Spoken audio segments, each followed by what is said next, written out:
Ini memang konsep dia, volume tu memang dia ala-ala macam Babarik JDNA. Dan dengan bila Abang dengan Abang Black dia dah free, jadi saya rasa benda ni bukan semua band boleh buat untuk nak bagi orang puas hati, sebab kita punya follower ni memang minta macam-macam. Kadang-kadang benda yang tak logik kita ingatkan kita tak boleh buat, tapi bila akan datang tiba-tiba benda tu kita boleh buat. Dan saya ambil kesempatan tu untuk bagi kita punya follower yang dah sokong kita lebih pada 40 tahun, dia orang nak tengok ada yang lama, ada yang baru. Jadi pada saya pula, saya lagi untuk saya berkarya tu, saya lagi syok sebab bila ada dua ni, lepas tu saya akan panggil lagi Georgette, saya akan panggil Mel. Jadi benda yang saya buat kat atas stage tu, dia akan jadi satu macam story, bukannya exactly macam betul-betul orang nak tengok konsert straight forward. Dia akan jadi satu benda macam penceritaan movie dalam persembahan. Itu yang jadi, maksudnya isi konsert tu lah. Jadi saya lagi rasa dia punya vibe tu untuk orang datang pada malam tu, memang diorang akan rasa, saya harap diorang tak akan jumpa pada konsert tempat lain lah. Abang, mungkin tadi kata permintaan peminat bukan biasa-biasa dan sebagainya lah kan. Apa permintaan paling ekstrim yang pernah abang dapat yang diorang minta? Diorang minta macam sebelum ni macam ni lah. Dia bila saya dah ada group dengan Mus, diorang kita dengan Eddie dengan Black. Tapi kebetulan diorang dapat juga Eddie dengan Black. Selain pada tu, dari segi persembahan ke konsep ke apa ke yang bukan dalam segi persembahan. Diorang ni banyaknya dalam persembahan. Kita pun more to fokus on persembahan. Pasal persembahan ni akan menunjukkan performance tu punya, macam mana nak handle orang atas stage, macam mana nak hiburkan orang pada malam tu. Dengan sekarang kita tahu tiket semua mahal-mahal kan. Jadi saya ambil berat kat situ supaya kita tak nak suka-suka kita buat cincai-cincai, lepas tu kita nak charge orang tiket sampai 100 lebih. Jadi saya ambil kesempatan tu, momen tu, biar orang ni berbaloi. Orang beli tiket yang mahal supaya orang dapat tengok satu persembahan yang aneh lah. Persembahan konsert dia bukannya setakat macam kita jam kat studio, lepas satu lagu stop, cakap satu lagu stop. Dia itu dah macam cakap dengan CD lah kan. Tapi tiket nak jual mahal, tapi persembahan tak nak upgrade. Kerana kita sebagai performer ni, kita kena sentiasa upgrade.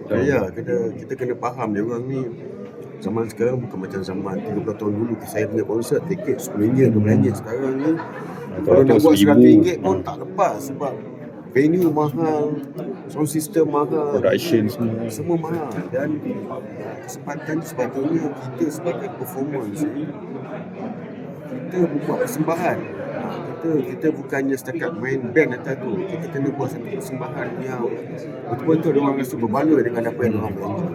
Kalau benda ni keep on berkualiti dan keep on dalam segi production dia, dalam segi sound ke apa, benda ni kalau kita boleh maintain pun cukup. Dan benda ni boleh buat orang rasa berbaloi lah.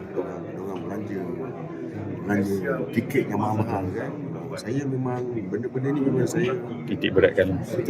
Setakat ni konsert saya takkan buat benda yang sama, supaya pasal sekarang zaman ni dia lagi mencabar. Bila dulu kita boleh buat satu konsert tu 4-5 tempat sama, sebab dulu kita tak ada internet, tak ada apa, orang tempat. Sekarang ni kita boleh balik sampai rumah lagi, kita punya footage sudah keluar lah. Tapi dalam segi kreativiti tu lagi mencabar lah. Bila lagi mencabar ni, bila under pressure ni, saya lagi suka kerja dalam pressure, lagi best. Dan kita pakai macam-macam, kita boleh bagi diorang. Kita bagi ikhlas, ataupun kita bagi ni, kita nampak dari situ yang kita lagi jadi lebih kreatif. Sebab setiap persembahan tu saya akan make sure mesti ada isi yang baru. Sebab sekarang ni macam saya cakap lah, kita pun balik rumah lagi, kita punya footage dah keluar. Tapi saya beritahu benda-benda macam itu sebab kita teknologi ni kita kena ambil tahu juga. Walaupun kita lahir tahun 60-an kan, kita kena follow benda-benda teknologi ni. Dan kita tak nak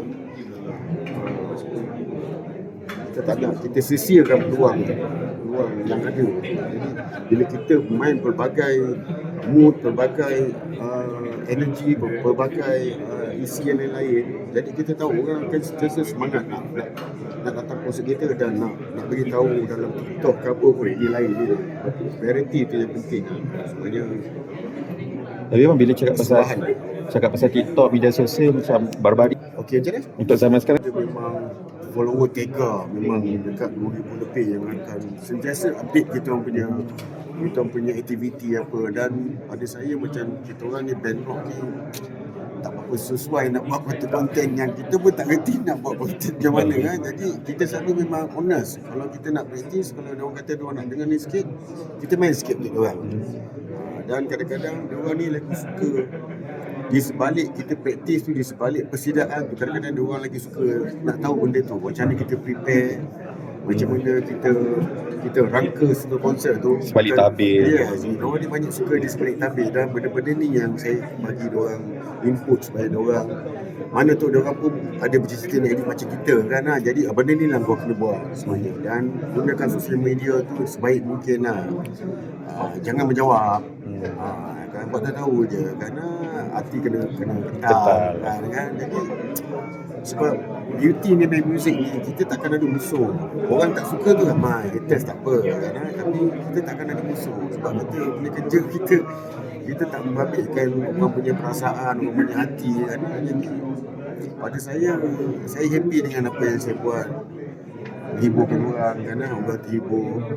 Kalau orang tak suka pun saya faham kenapa dia orang tak suka. Yelah, orang ni dia bukan benci saya, dia tak suka muzik saya, dia suka muzik dia. Benda tu normal, satu dunia betul-betul kan. Dan saya keep on, kalau selagi ada orang yang appreciate kita punya karya tu, selagi itulah saya akan berusaha untuk naikkan rock ni balik.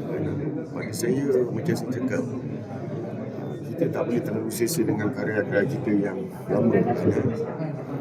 Bila kita terlalu selesa, kita dah tak nak buat album, kita rasa lagu-lagu lama kita tu orang dengar betul, tapi untuk industri tak bagus.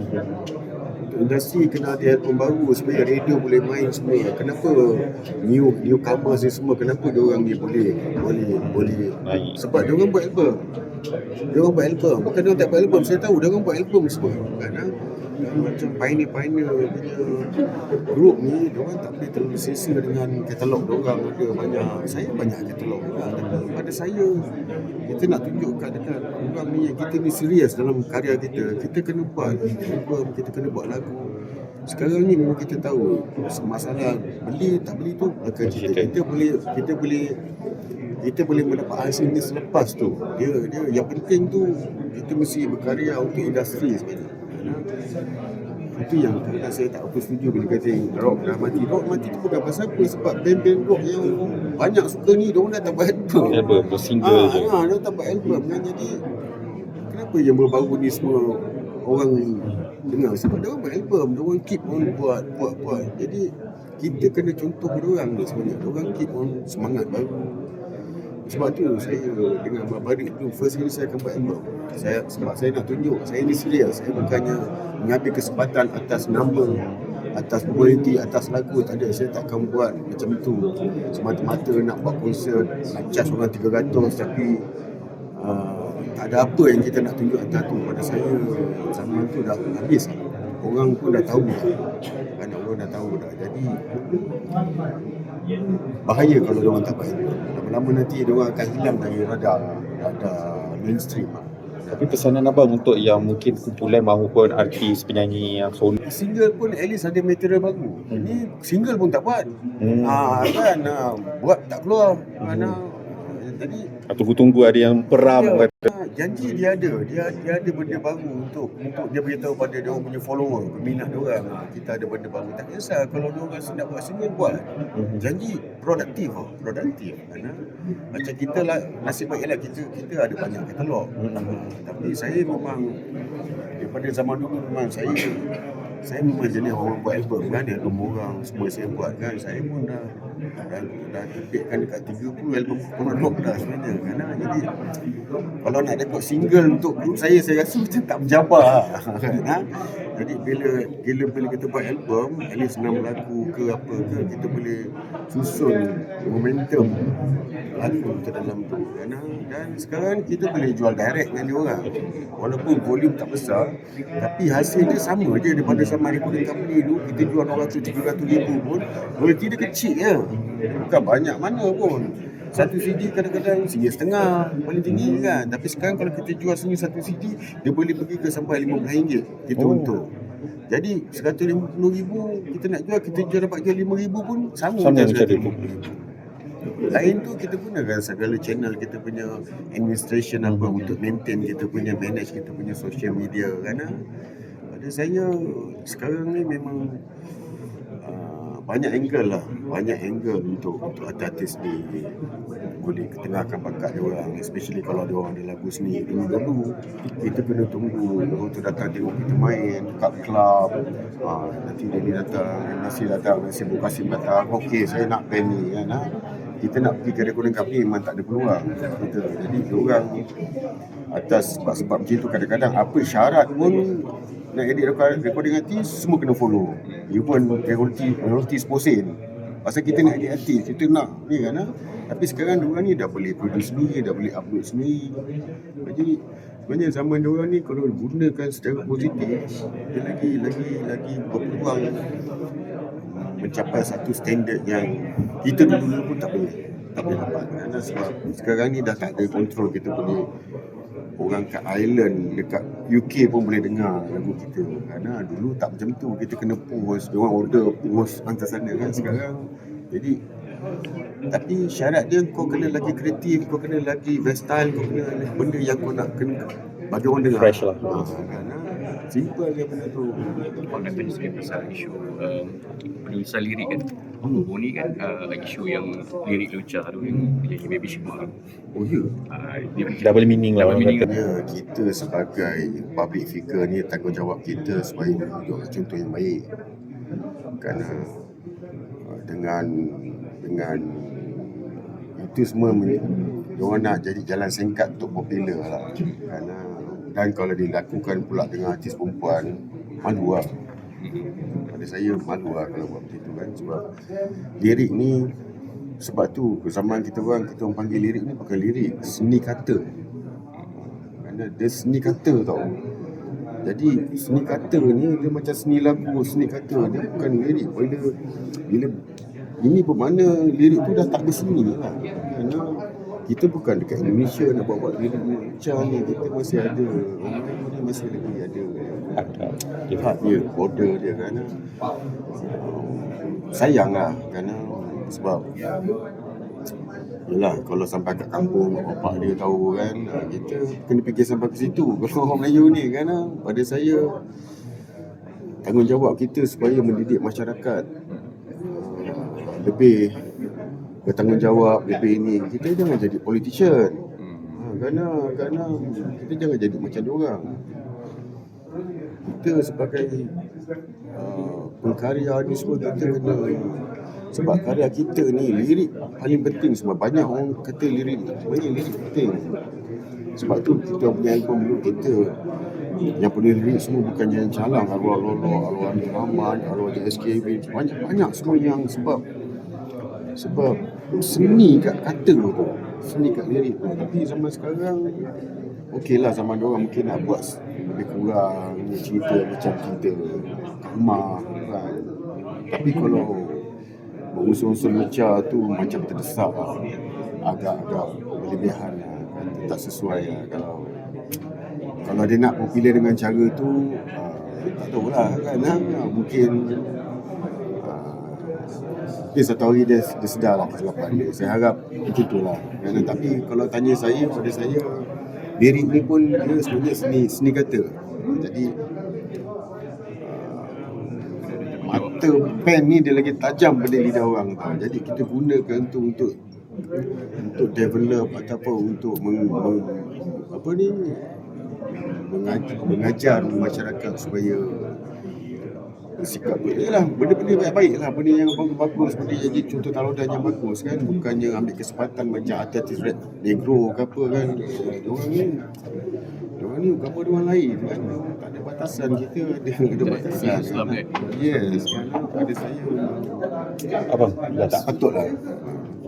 mungkin genre, orang kata sebab genre tu dangdut, so mungkin itu pun jadi kebiasaan. Mungkin daripada maksudnya, adakah genre dangdut tu memberi kebenaran untuk membuatkan lirik-lirik sebegitu? Saya rasa tak ada. Kalau orang Indonesia dengar pun marah diorang pun tak ada buat lirik yang meluncur-luncur ni kan, pasal diorang ni memang dangdut ni memang ada dua dekat Indonesia ni. Satu yang tu sedih sikit, yang ramai-ramai. Satu ni memang dia jenis ceria, cerita zaman-zaman. Tapi diorang still tak ada cerita benda yang orang dengar, orang tahu dah ni mencarut ni.